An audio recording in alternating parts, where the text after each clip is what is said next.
Today we are taking a deep dive into Matrix Resurrections. No one can be told what the Thomas Anderson story is. You have to see it for yourself.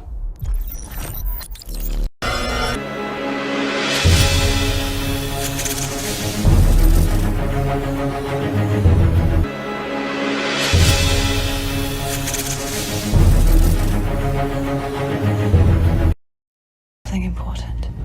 Oh, look, we know what happens next. She kicks their ass.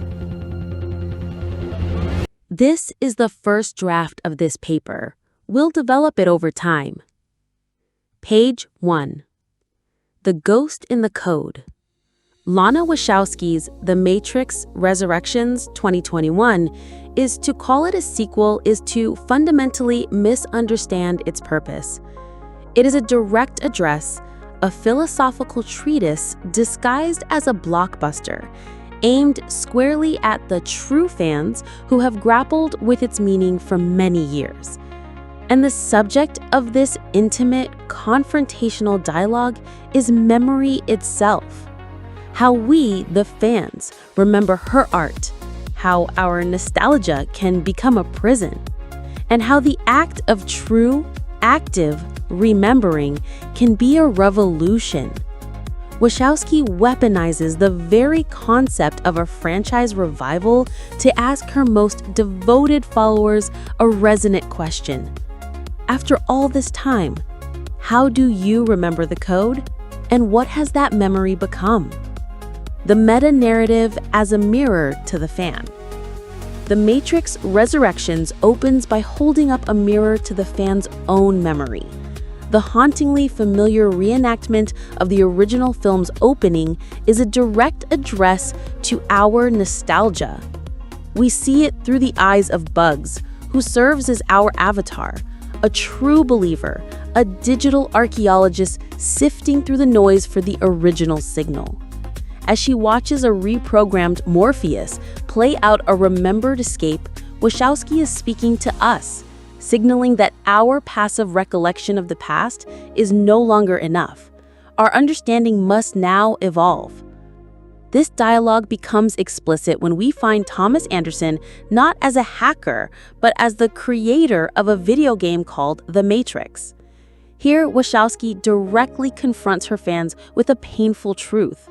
Her revolutionary art, our cherished memory, has been commodified.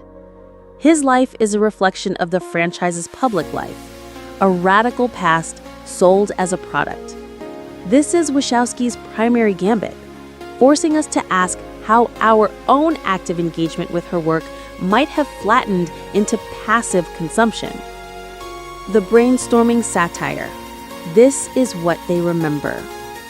The film's most pointed communication with its fans begins in a corner office, where Smith delivers the meta ultimatum: our beloved parent company, Warner Brothers, is going to make a sequel, with or without us.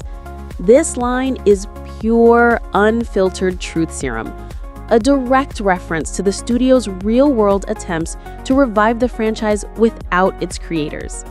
It is Lana telling her fans they tried, but they couldn't do it without the source code. The brainstorming session that follows is her demonstration of why. She is showing her true fans, look at what happens when the story is handled by those with only a shallow, commercialized memory of my work. A room of creatives reduces the trilogy's soul to marketable buzzwords like bullet time and mind porn, because that is all they remember. They remembered the brand, not the philosophy. It's a cautionary tale directed at the audience, a challenge to remember her work more deeply than the marketers do. The existential question: is your memory a prison? Having established the terms of her dialogue, Wachowski poses her most personal question to the fan: is your memory a prison? Having deconstructed the franchise's public image, Wachowski turns the mirror directly onto the viewer with a provocative question. What if The Matrix is your story, and you are Thomas Anderson, your own reality reduced to a fiction called The Matrix movie? This is also Lana asking her fans directly. Has your loving memory of The Matrix become your blue pill? Has nostalgia for the first film trapped you in a comfortable loop, pacifying your ability to see the resurrections for what it is? She dares us to examine whether our relationship with her story is still a catalyst for freedom, or if it has become a comforting fiction we consume to avoid the challenges of the present. Trinity's Awakening, a path for the fan. If Thomas's struggle is the problem Lana poses to her fans, Trinity's journey is the solution she offers. Living as Tiffany, she is the domesticated revolutionary, a symbol of how radical ideas and their followers can be tamed over time. Her awakening is an instruction manual. The buried shards of her true memory, a fascination with a black leather dream on a Ducati, are the key.